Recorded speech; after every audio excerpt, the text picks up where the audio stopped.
She went on a getaway with friends and family, but it's been 15 years since they last saw her. Today, I'll be talking about the mysterious disappearance of Dawn Byrne. Hello, it's your girl Miss Kels on yet another video. I'm so glad you guys are joining me again for this one on the series Crime Corner.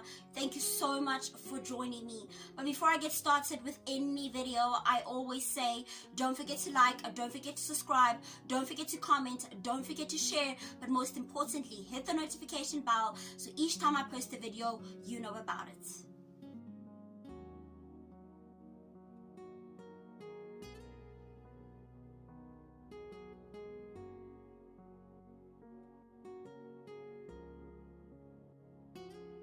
On the 20th of November 2004, 23-year-old Dawn Byrne was spending time with her siblings Jonathan and Alan Byrne. Jonathan was staying in the UK, so he had not seen his siblings for a while, and they didn't have parents.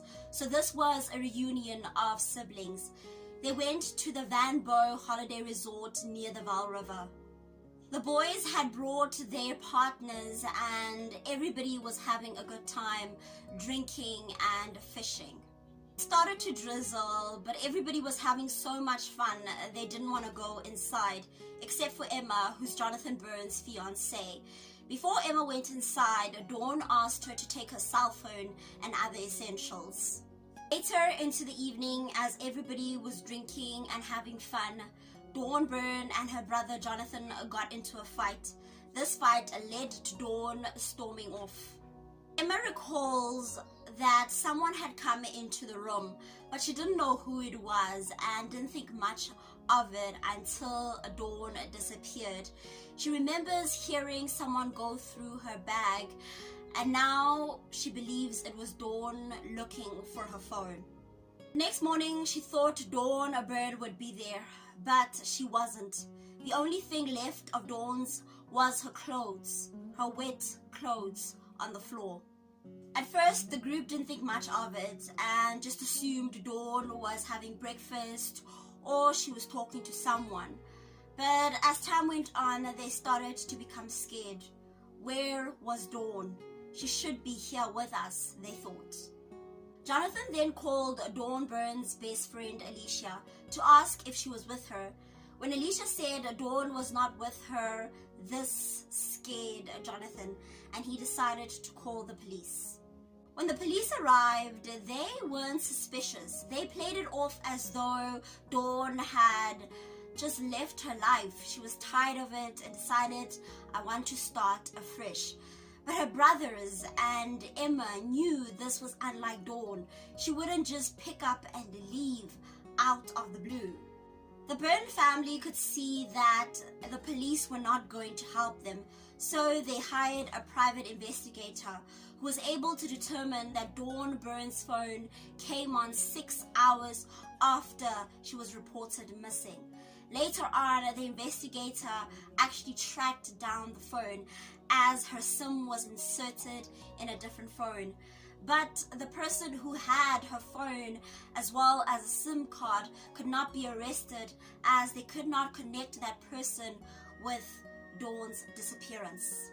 Dawn's family never stopped looking for her. They always wanted her case to be solved. In the process of wanting her case to be solved, they found out that the police had recorded Dawn's ID number incorrectly. This was a big blunder because had they recorded it correctly, maybe, just maybe, Dawn would have been flagged somewhere in the country or abroad. Alan Byrne and Dawn Byrne were very close. As I had stated previously, their brother Jonathan had moved to the UK and they didn't have parents. So these two siblings only had each other. Now Dawn was gone and Alan was left alone. He couldn't bear this, and in 2017 he decided to take his life. This was another tragedy for the Byrne family. Various assumptions arose as to what had happened to Dawn. A medium was hired to maybe give an insight as to what happened to her that night. A medium believes that Dawn walked away from the resort as she was fighting with her brother and maybe decided that she wanted to walk back to Johannesburg, and she was bumped by a car and those people panicked and buried her. Others believe that Dawn might have walked back and hitched a ride and those people killed her. But there is still nothing that is concrete about what happened to Dawn Byrne. Dawn Byrne is missed by her family and friends, and they hope one day they will receive a closure. If you know anything about Dawn Byrne's disappearance, please contact the numbers down in the description below. As I always say in my previous cases, someone knows something about Dawn Byrne's disappearance. And if they watch this video, maybe they'll be inclined to say something. Thank you so much for joining me again on Crime Corner. Please, if you know anything, contact the numbers below. But until the next video, don't forget to like, don't forget to subscribe, don't forget to comment, don't forget to share, but most importantly, don't forget to hit that notification bell so each time I post a video, you know about it.